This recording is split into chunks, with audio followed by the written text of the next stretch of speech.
Será que é possível que uma lesão cerebral seria responsável por transformar uma pessoa normal em um ser violento? Tão violento que cometeria um crime brutal? Hoje veremos um caso extremamente chocante. O caso de Kevin Wayne Dunlap chocou a pequena comunidade de Livingston e reverberou em todo o país. Um crime brutal, marcado pela violência extrema, deixou uma família dilacerada e uma comunidade em luto. Neste vídeo, mergulharemos nos detalhes desse trágico evento. Prepare-se para uma análise profunda de um dos casos mais perturbadores da história recente. Mas peço que deixe seu like e se inscreva no canal. E ao final do vídeo, nos conte o que achou do caso. 15 de outubro de 2008, Condado de Trigg. Christy Fransley, de 36 anos, era uma mãe solo que arrumava seu jardim quando um homem se aproximou e pediu para ver sua casa que estava à venda. Era Kevin Wayne Dunlap. Christy hesitou a princípio, mas pensou consigo mesma. Ele está usando camisa de trabalho de TV via satélite e provavelmente está na área trabalhando, e passou rapidamente apenas para dar uma olhada na casa. O homem se mostrou simpático e agradável. Dentro da casa, Christy mostrou primeiro a sala de estar e depois a lavanderia. O homem ficou o tempo todo atrás dela, sem fazer nenhuma pergunta, o que Christy achou estranho. Depois, ela lhe mostrou o banheiro e, nesta hora, ele a agarrou pelo pescoço, colocou uma arma em sua cabeça e disse para fazer o que ele mandasse. Assim, ninguém se machucaria. Kevin a levou para o quarto e a jogou na cama. A mandou sentar e amarrou suas mãos atrás das costas com lacres. Em seguida, ele amarrou seus tornozelos com os lacres. Ele estava calado o tempo todo e muito calmo. Então ele começou a fazer perguntas. Ele queria saber quem morava na casa além dela, e ela respondeu que morava apenas ela e seus 3 filhos. Então ele quis saber a idade das crianças. E perguntou se mais alguém morava lá. Christy respondeu que era somente ela e os filhos mesmo. Ele também perguntou se ela era divorciada e se ela tinha certeza de que moravam apenas ela e as crianças na casa. Então Kevin começou a andar de um lado para o outro pela casa, abrir e fechar as janelas, olhar pela janela que dava para o quintal dos fundos. Christy estava rezando para que ele pegasse o que quisesse e saísse logo de lá, mas infelizmente roubar não estava nos planos daquele homem. Kevin perguntou o horário de chegada das crianças que estavam na escola. Ela respondeu que chegariam às 15h45. Então ele foi para o quarto de uma das filhas de Christy, Kyla, e começou a vasculhar as gavetas e encontrou um par de meias calças e as cortou e as colocou no bolso. Quando deu 15h45, ele disse: "Acho que seus filhos estão atrasados." Christy perguntou se poderia ir até a porta para dizer às crianças para irem para a casa do vizinho e que as buscaria mais tarde. Mas Kevin não deixou e a mandou calar a boca. Foi aí que Christy percebeu que ele não iria embora antes das crianças chegarem, o que a deixou com mais medo ainda, pois ela não sabia o que se passava na cabeça daquele cara e temia pelos seus filhos. Christy então disse que ele poderia pegar o que queria e ir embora, e ele apenas a mandou calar a boca. 15h50. Christy ouve o ônibus escolar chegando. Nesta hora, Kevin desaparece da visão dela. Alguns minutos depois, as crianças entram em casa conversando e rindo, e Kayla foi a primeira a encontrar a mãe amarrada, e então veio Ethan e depois Courtney. Kayla perguntou: "Mãe, o que está acontecendo? Quer que eu te desamarre?" Foi aí que Kevin apareceu pegando Courtney e colocando a arma em sua cabeça. Depois empurrou as 3 crianças para dentro do quarto onde estava a mãe. Kevin mandou que deitassem no chão e colocassem as mãos atrás das costas. As crianças obedeceram. Enquanto estavam todos deitados no chão com os rostos para baixo, Kevin começou a colocar abraçadeiras nas mãos de Kayla.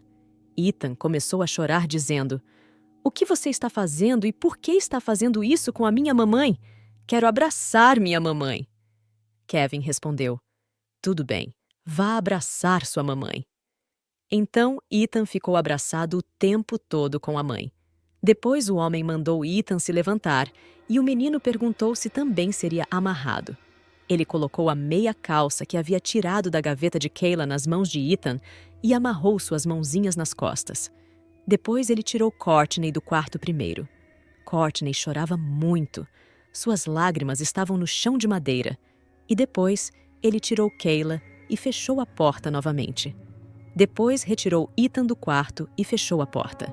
Christy não sabia para onde ele havia levado as crianças. Depois Kevin voltou para o quarto, ainda muito calmo. Ele se sentou na cama e suspirou e se inclinou contra Christy, dizendo: "Ok, ou vai ser você ou sua filha." Christy percebeu o que aconteceria, e ela implorou que fosse com ela e não com a filha. Ele começou a beijar. Ele disse para ela usar sua língua, ou ela se arrependeria. E então ele cortou as amarras de seus tornozelos com uma faca e tirou o short de Christy. Kevin a violentou. Depois ele ficou na cama por alguns minutos sem dizer uma palavra. Depois disse: "Vou ter que te apagar para que você não me veja sair." Foi aí que ele a agarrou pelo pescoço e começou a estrangular. Christy lembra que era como se ele surtasse do nada, pois o tempo todo estava calmo e de repente seu comportamento mudou por completo. Christy lutava contra ele e, como estrangular não funcionou, ele tentou quebrar o pescoço dela, o que também não funcionou. E então ele pegou uma faca e começou a esfaquear seu pescoço. Esfaqueou 4 vezes. Depois Kevin saiu do quarto, mas ao retornar começou a esfaquear Christy novamente. Desta vez ele a esfaqueou na orelha esquerda e 2 vezes nas costas.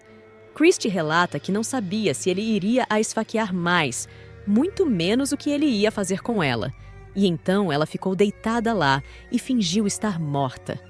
Kevin deve ter acreditado que ela estava morta, pois ele a cobriu com um cobertor. Christy estava deitada sob a orelha direita que estava em uma poça de sangue, e com a outra orelha esfaqueada, ela não conseguia ouvir nada. Por baixo do cobertor, ela conseguiu ver o Ethan deitado no quarto em frente ao seu. Ele estava apenas deitado em um monte de travesseiros. Parecia que estava apenas dormindo pacificamente lá.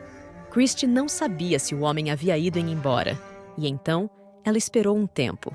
Tudo o que ela pensava era como tiraria o menino dali. Ela teve a ideia de pegá-lo e enrolá-lo no cobertor e sair de lá, mas percebeu que não seria capaz de fazer isso porque suas mãos ainda estavam amarradas atrás das costas. Foi quando viu que a casa estava pegando fogo. O fogo subiu até sua cama. Seu pé direito pegou fogo.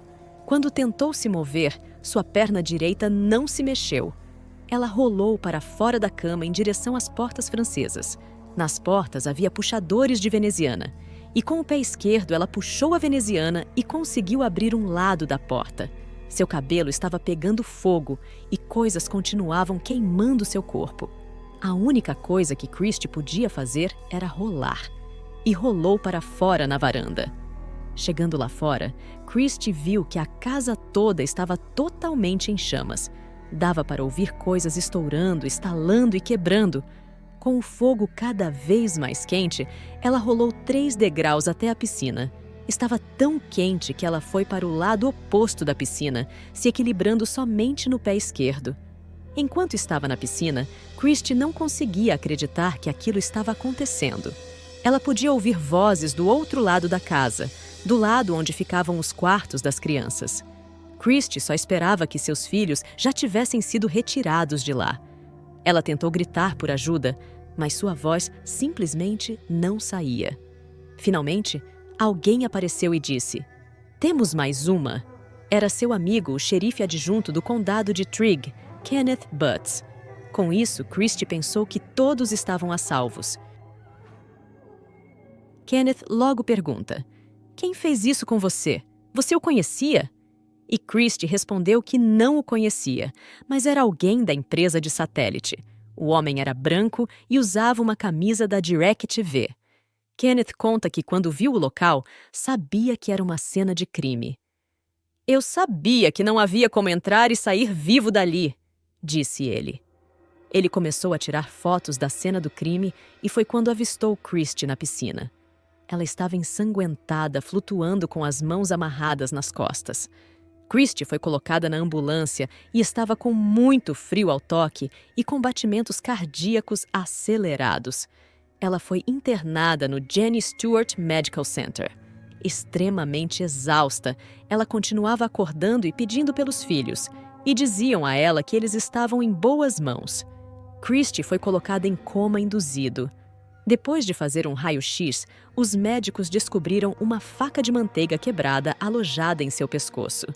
Os médicos encontraram evidências de DNA em Christie. No terceiro dia, Christie foi acordada e todos estavam no quarto com ela. Família, médicos, os detetives e policiais. O legista, que também era amigo dela, disse a ela: "Christie, nós estamos te dizendo que seus filhos estão em boas mãos, porque estão, mas eles não sobreviveram." Christie sentiu seu mundo desabar e não podia acreditar naquilo. A comoção naquele quarto de hospital foi muito grande. Christie ficou no hospital por 11 dias e, ao ser liberada, foi aos funerais de seus filhos. Quando os vizinhos notaram fumaça saindo da casa, ficaram preocupados que Christie e seus filhos ainda estivessem lá dentro. Karen Walker viu o incêndio depois de pegar seu filho na escola. Quando ela viu o Jeep de Christie na garagem, ela sabia quem estava lá dentro. Karen simplesmente gritava: "Tem crianças aí!" Shane Lowry, um soldado de Fort Campbell, que morava em uma rua próxima, estava fazendo as malas para ser transferido para o Afeganistão quando percebeu a fumaça. "As pessoas gritavam que as crianças estavam dentro de casa", disse Lowry. Ele entrou na casa em chamas pela porta da frente e gritou para ver se havia alguém lá dentro. Ele não ouviu resposta, e quando a fumaça e o calor se tornaram insuportáveis, ele saiu. E então ele viu o pé de alguém numa janela. Shane e outros vizinhos agarraram uma cadeira e quebraram o vidro, tirando Kayla de lá. Shane disse: "Quando agarramos as pernas dela, estava tão quente que nos assustou. Então nos afastamos e isso arrancou a pele dela de nossas mãos." Os vizinhos perceberam então que a garganta da jovem de 17 anos havia sido cortada e suas pernas e braços estavam amarrados. Karen Walker e outra mulher tentaram administrar RCP em Kayla, mas não tiveram sucesso. Segundo ela, a menina estava tentando respirar. Com a chegada da equipe de emergência, foi tentada uma reanimação com o desfibrilador no coração de Kayla, mas não conseguiu reanimá-la. Minutos depois, Kayla morreu devido ao corte profundo na garganta. Enquanto isso, seus irmãos e mãe ainda estavam dentro da casa em chamas. Infelizmente, os corpos de Ethan e Courtney só foram retirados quando o fogo foi apagado, sendo encontrados gravemente carbonizados. Foram mortos no ataque. Ethan, de 5 anos, Kayla, de 17 e Courtney, de 14. Kevin Wayne Dunlap protagonizou um verdadeiro ataque brutal àquela família. Courtney foi esfaqueada 4 vezes, sendo 3 vezes no peito e 1 vez no pescoço. Sua irmã Kayla também levou múltiplas facadas, inclusive na garganta. O ataque a Kayla foi tão brutal que a faca serrilhada usada para deferir os golpes teve a alça quebrada. A lâmina foi encontrada durante a autópsia na blusa de Kayla. Kevin Wayne Dunlap esfaqueou o pequeno Ethan mais vezes do que qualquer uma de suas outras vítimas. Ele foi esfaqueado 11 vezes. Uma das feridas atingiu o coração. Uma de suas costelas estava dividida, mostrando a força da fúria do ataque sofrido. Testemunhas afirmaram terem visto um homem cheio de sangue em uma van da DirecTV nas proximidades pouco antes do incêndio. Com isso, a Polícia Estadual pediu aos residentes que ficassem atentos a uma van da DirecTV. Kevin Wayne Dunlap, casado e pai de 3 filhos pequenos, era ex-soldado e ex-mecânico de helicóptero de uma unidade de elite do Exército, o 160º Regimento de Aviação de Operações Especiais, um grupo conhecido como os Caçadores Noturnos. Naquele dia fatídico, Kevin trabalhava para uma empresa que terceirizava trabalhos da DirecTV, empresa de TV via satélite. Stephanie, esposa de Kevin, contou que no começo do casamento ele era muito gentil, carinhoso e amoroso. Mas com o passar dos anos, ele foi mudando drasticamente. Ficou muito hostil, demonstrava raiva em tudo e a todos, passou a ser dominador, controlador e muito possessivo sobre a família. Stephanie conta que uma vez, eles estavam jantando quando de repente o marido teve um ataque de fúria. Kevin, furiosamente, disse que ela não estava segurando seus talheres corretamente. Com isso, ele a agrediu fisicamente e disse que se ela chorasse, a surra ficaria muito pior. Outra situação foi que as crianças estavam assistindo TV e Kevin chegou muito nervoso e gritando com elas, perguntando onde Stephanie estava. As crianças amedrontadas responderam que a mãe estava dormindo. Nisso, Kevin foi até ao quarto e acordou Stephanie a puxando pelos cabelos e a jogou na parede, sem motivo algum. Stephanie e seus filhos não podiam contar sobre a violência exercida por Kevin, e quando a mãe dele ia os visitar, ele fingia ser o melhor marido e pai do mundo. Kevin começou a construir uma coleção de armas, o que deixou Stephanie mais temerosa ainda. Dentre as armas, havia uma de chumbinho, ao qual Kevin usou uma vez em seus próprios filhos. As crianças estavam na sala quando o pai começou a atirar nelas. Kevin ria o tempo todo, enquanto os filhos imploravam para que ele parasse. Kevin os fez prometer que não contariam à mãe sobre isso. Stephanie percebeu que o comportamento do marido estava ainda mais estranho, mas pelo menos as surras diminuíram. Kevin passou a dormir menos e passava muito tempo sozinho em sua sala de jogos. Seu comportamento ficava cada vez mais estranho, ao ponto dele ignorar totalmente a família. Chegava do trabalho e seguia direto para a tal sala de jogos, não falava com ninguém e nem comia praticamente. Em uma noite chuvosa, Stephanie acordou no meio da noite e percebeu que o marido não estava na cama. Chocada, ela o encontrou dormindo na cama da filha, ao lado dela. Stephanie conseguiu acordá-lo e o conduzir para a cama deles. Segundo ela, Kevin parecia muito confuso e desorientado, sem realmente saber onde estava. E como ele havia bebido mais cedo, ela achou que ele estava bêbado e errou de quarto. Mas Kevin começou a desaparecer a qualquer hora da noite. Ele dizia que tinha trabalho até tarde da noite. Stephanie, com medo, nunca procurou ajuda. Stephanie, ao voltar para casa à noite junto com os filhos, ficou chocada ao ver um rastro de sangue indo para a sala de estar. Seu marido estava lá dentro, cuidando da mão que estava com um corte muito feio. O corte estava tão grave que ela teve que levá-lo ao pronto-socorro. Ao ser examinado, o médico perguntou a Kevin como ele tinha se cortado daquele jeito, e Kevin respondeu que tinha se cortado trabalhando no caminhão. Isso aparentemente chamou a atenção do médico, pois aquele corte era limpo, feito por uma lâmina. Não era o tipo de corte que se faz trabalhando em um automóvel. O médico ficou alarmado e saiu da sala retornando com um segurança. E novamente questionou Kevin sobre o corte, e Kevin repetiu a mesma resposta dada anteriormente.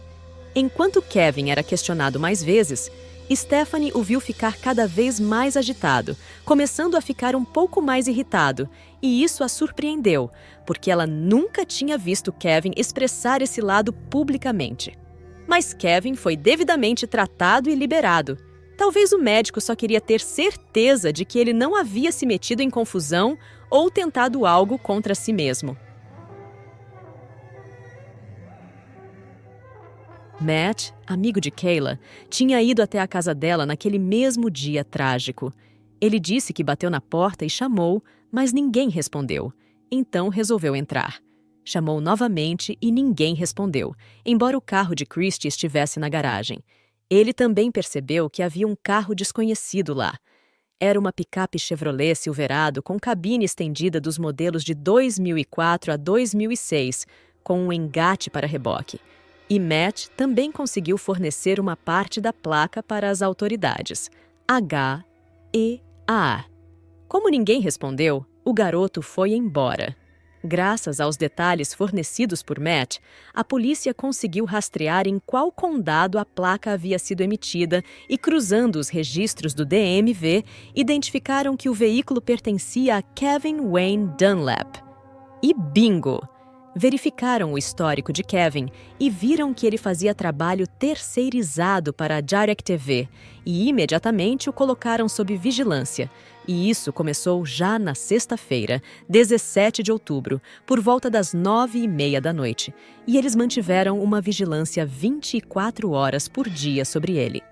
Nesta mesma noite, a enteada de Kevin, Brooke, estava em casa com suas amigas e ficaram até tarde na sala assistindo televisão. No meio da noite, uma das meninas acordou e se assustou ao ver Kevin também na sala, andando de um lado para o outro na frente da janela da frente e constantemente olhando para fora da janela da frente também.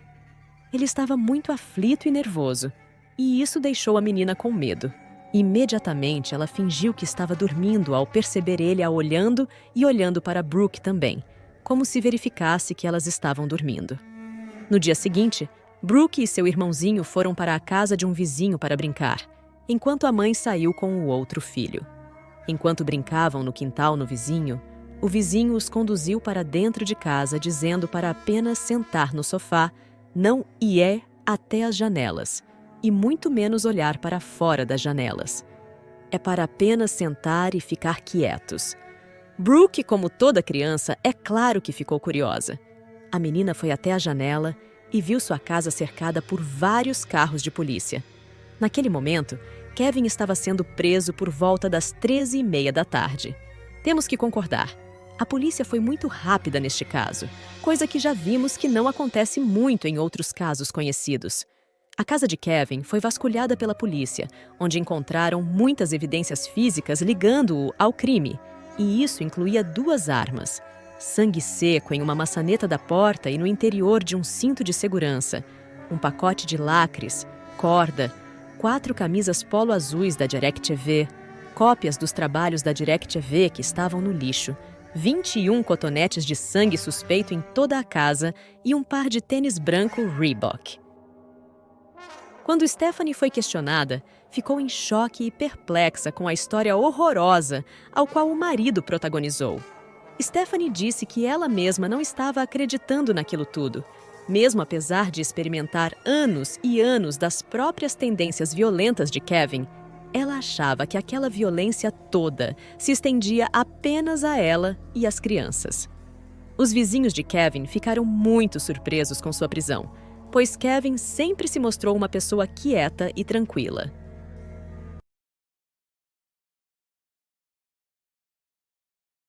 Kevin foi acusado de 3 acusações de assassinato capital, 4 acusações de sequestro capital, uma acusação de agressão sexual de 1º grau, uma acusação de tentativa de assassinato, invasão de domicílio de 1º grau e 3 acusações de manipulação de provas, além de uma acusação de incêndio criminoso. Ele foi registrado no Centro de Detenção do Condado de Christian, localizado em Hopkinsville, e ficou detido sem fiança. Durante as 4 horas de interrogatório, Kevin negou tudo, inclusive negou estar naquela área, porém depois de algum tempo disse que naquela área havia feito um trabalho de instalação de cabo há 2 semanas atrás, mas apenas isso. Kevin continuava alegando inocência. Preso, foi colocado em uma cela sozinho e foi listado como estando em observação de suicídio, pois geralmente pessoas que cometem este tipo de crime tentam tirar a própria vida, além de ser muito impopular com a população carcerária, o que o colocaria em risco. Kevin foi mantido em isolamento protetor e passava a maior parte do dia sozinho em uma pequena cela. Não tinha televisão, mas Kevin tinha acesso a materiais de leitura e a um rádio AM/FM. Segundo um carcereiro, Kevin era um prisioneiro modelo, com um comportamento muito dócil e cooperava em tudo. Falava baixo e respondia às perguntas com senhora ou senhor. Era como se ele estivesse em choque, realmente sem emoção, apenas em branco. Em 13 de fevereiro de 2009, a fiança de Kevin foi fixada em $3 milhões em dinheiro. Porém, o procurador-geral do estado, Glovey, estava tentando a pena de morte para Kevin e não queria nenhuma fiança estabelecida, e isso se baseava na audiência preliminar de outubro que tiveram. Mas a fiança foi fixada, porém o assistente de Glovey disse que uma fiança de 3 milhões de dólares era como não fixar nenhuma fiança, pois não havia como Kevin conseguir essa quantia. E ele estava certíssimo. Kevin esperou na prisão seu julgamento. Em maio de 2009, a defesa argumentou que o vídeo do interrogatório de 4 horas de Kevin após sua prisão deveria ser considerado inadmissível e não poderia ser usado no julgamento, pois, segundo a defesa, as declarações de Kevin aos policiais foram todas feitas sob coação e intimidação. A defesa também afirmou que Kevin foi interrogado sem ter sido informado sobre seus direitos.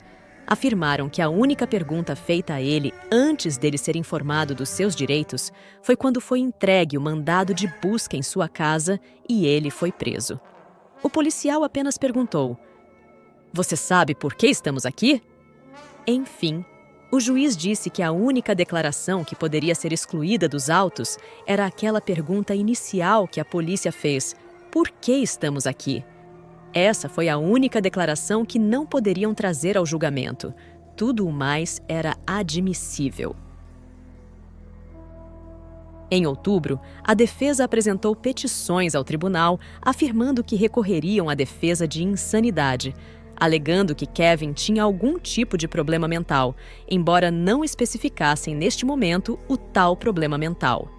Em novembro, Kevin foi enviado para uma avaliação mental no Centro Psiquiátrico Correcional de Kentucky, ficando lá por 30 dias. Já em dezembro, a defesa tentou impedir que Christie pudesse identificar Kevin abertamente no tribunal, argumentando que após a primeira seleção de fotos, ela não pôde identificar Kevin e que ela o identificou somente na segunda seleção por causa da publicidade pré-julgamento. Senão ela não o teria reconhecido.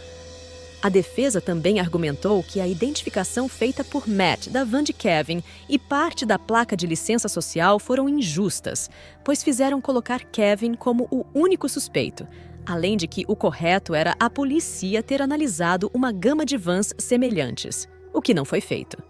Não estamos falando de algum tipo de veículo exótico, é uma caminhonete Chevrolet, provavelmente o veículo mais comum no estado, disse a defesa. E a acusação rebateu, informando que a polícia havia investigado outros suspeitos sim. Não apenas Kevin, mas Kevin atendeu a todos os critérios que estavam procurando. Desde que o caso se tornou conhecido como um homicídio, a polícia estava investigando várias pessoas na área. A defesa também argumentou que a pena de morte deveria ser retirada completamente de cogitação. Mas no final, o juiz recusou todas as petições da defesa. Havia muitas evidências físicas coletadas pela polícia, e ficou muito claro qual evidência a defesa estava tentando invalidar. O sangue encontrado nos tênis de Kevin que coincidia com o DNA de Courtney. O sangue encontrado no interior do cinto de segurança do lado do motorista era de Christie. Também foi encontrado DNA de Christie em um pouco de saliva em uma garrafa de uísque e sangue em um saco de papel que estava em um lixo na casa de Kevin. Além disso, o DNA de Christie também foi encontrado nos shorts de Kevin. Tudo isso deixava bem claro que Kevin era o assassino filho da puta. Desesperada, a defesa fez mais uma apelação. Em janeiro de 2010, logo antes do julgamento, a defesa entrou com petições para que o juiz do caso fosse afastado do julgamento, pois ele havia presidido o divórcio de Christie e seu ex-marido. Claro que isso foi usado como uma manobra para atrasar o julgamento. Anteriormente, o julgamento já havia sido adiado uma vez, pois a defesa solicitou mais testes neurológicos em Kevin, ao qual o juiz aceitou. Mas o juiz se recusou a se afastar do caso, informando que os procedimentos de divórcio e audiências de custódia de Christie e seu ex-marido não tinham nenhum tipo de influência em seu julgamento. Mesmo assim, a defesa tentou insistir, dizendo que o juiz havia decidido a favor de Christie para ficar com a custódia de Ethan. Novamente, a defesa solicitou mais testes neurológicos em Kevin para adiar o julgamento. Mas Kevin foi considerado completamente normal e o pedido da defesa não foi aceito. Em 9 de fevereiro de 2010, um dia antes de seu julgamento, Kevin se declarou culpado. Quando o juiz lhe perguntou por que ele estava decidido a se declarar culpado agora, ele apenas murmurou: "É o que eu sinto, o que é certo." O juiz aceitou a declaração. Ao que parece, Kevin teria feito isso por motivo de insanidade. Pelo menos foi a argumentação da defesa, mas o juiz não aceitou o argumento. O neuropsicólogo Dr. Michael Nicholas foi chamado para testemunhar sobre uma lesão cerebral que descobriram no lobo frontal direito do cérebro de Kevin. Segundo ele, essa anormalidade pode causar depressão, dores de cabeça e, o mais importante, julgamentos e valores prejudicados ou até mesmo fazer alguém perder o controle. Mas ele foi questionado o porquê essa lesão cerebral não havia sido detectada antes, já que em maio de 2009 ele havia feito uma avaliação psicológica em Kevin. O doutor informou que testes que detectam tal lesão não havia sido feito. Foi somente em janeiro de 2010 e que o Centro Psiquiátrico Correcional de Kentucky ordenou que tais testes fossem realizados. Mesmo assim, o juiz aceitou a declaração de culpa de Kevin. Em 24 de fevereiro de 2010, Kevin Dunlap foi condenado a 6 sentenças de morte e 3 sentenças de prisão perpétua por sua declaração de impacto. Em 16 de outubro de 2012, o caso de Kevin foi ouvido pela Suprema Corte de Kentucky, mas agora sendo representado por uma nova advogada de defesa, Kathleen Schmidt. Ela apelou dizendo que ele não era mentalmente capaz de saber o que estava fazendo quando se declarou culpado, além de que a lesão em seu cérebro o fez cometer aquele crime horrível, pois ele nem tentou esconder sua identidade, já que estava com o uniforme da DirecTV. E em 20 de junho de 2013, a Suprema Corte de Kentucky manteve a condenação de Kevin, e esta foi uma decisão unânime.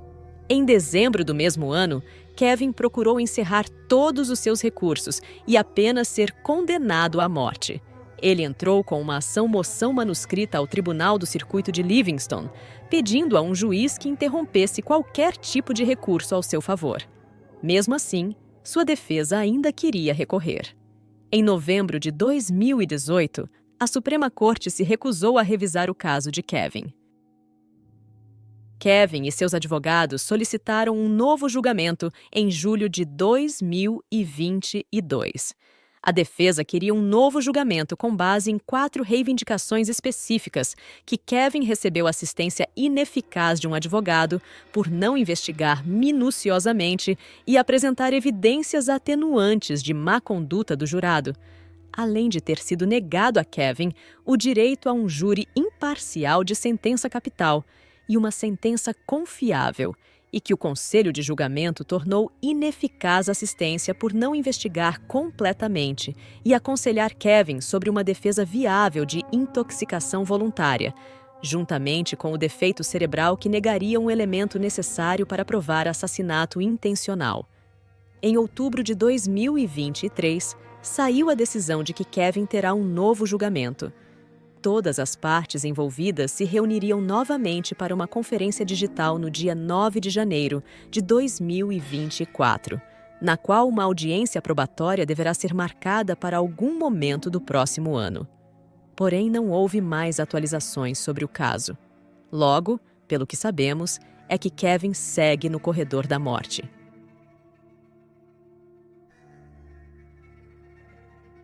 Stephanie, ex-mulher de Kevin, se sentia culpada pelos assassinatos, pois para ela, talvez o marido tenha atacado aquela família, como se fosse uma forma dele sentir que estava atacando ela e seus filhos. E este foi o caso de Kevin Dunlap. E você acha que a tal lesão no cérebro dele o fez cometer esse crime horrendo? Eu, particularmente, acho que ele é esse monstro mesmo, tanto que ele mostrava esse lado para sua família. Mas quero saber sua opinião. Meus queridos psicos, vejo vocês no próximo caso.